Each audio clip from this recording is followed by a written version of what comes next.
ভাই, আজকে আমি একটা সত্য কথা বলবো। এই কথাটা শুনে অনেক মাছ চাষির গা জ্বলে যাবে। আপনি যদি পুকুরে মাছ চাষ করেন আর যদি বারবার লোকসান হয়, মাছ হঠাৎ মারা যায়, খাবার দিয়েও মাছ বড় হয় না, তাহলে এই ভিডিওটা শেষ না দেখা পর্যন্ত স্কিপ করবেন না। কারণ আজ আমি বলবো মাছ চাষে এমন 10টা মারাত্মক ভুল, যেগুলোর জন্য লক্ষ লক্ষ টাকা চুপচাপ পানিতে ভাসছে।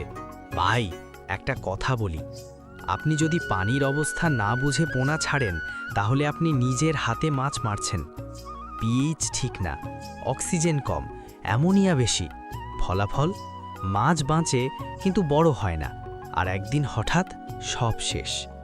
লোভে পড়ে অনেকেই ভাবে বেশি পোনা ছাড়লে বেশি লাভ, কিন্তু বাস্তবতা কি জানেন?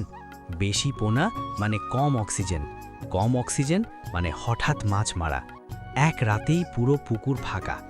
অনেকে ভাবে এই খাবারটা সস্তা, লাভ বেশি হবে, কিন্তু ভাই, এই খাবারে প্রোটিন নেই, ভিটামিন নেই। মাছ খায় কিন্তু শরীর বানায় না, রোগ আসে, বৃদ্ধি বন্ধ হয়। বেশি খাবার দিলে পানি নষ্ট, কম খাবার দিলে মাছ দুর্বল। দুই দিকেই ক্ষতি, শুধু টাকা যাচ্ছে। বিশেষ করে রাতে আর ভোরে অক্সিজেন সবচেয়ে কমে, এয়ারেটার নেই, পানিতে নড়াচড়া নেই। সকালে উঠে দেখা যায় মাছ ভেসে আছে। এই দৃশ্য দেখলে বুক ফেটে যায়। মাছ একটু লাল হলো, শরীরে দাগ পড়ল, খাওয়া কমে গেল, কিন্তু চাষি বলে দেখি দুদিন পর। এই 2 দিনেই পুরো পুকুর শেষ। বড় মাছ ছোট মাছ খেয়ে ফেলে, ভুল অনুপাত, কেউ খুব বড়, কেউ একেবারে ছোট, শেষে লাভ নেই। পুকুরের তলায় পচা খাবার, কালো কাদা, বিষাক্ত গ্যাস, মাছ সব সময় স্ট্রেসে থাকে।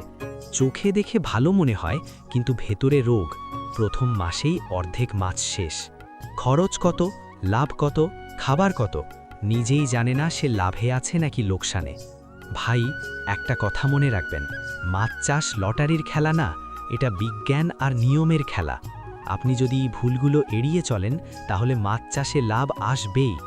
এই ভিডিওটা যদি আপনার চোখ খুলে দেয়, তাহলে লাইক দেন, কমেন্টে লিখুন আপনি কোন ভুলটা করেছেন। আর ভাই, গ্রামের বাস্তব কথা, সত্য কথা, কাজের কথা পেতে এখনই চ্যানেলটা সাবস্ক্রাইব করুন, কারণ এখানে কথা কম, বাস্তব বেশি।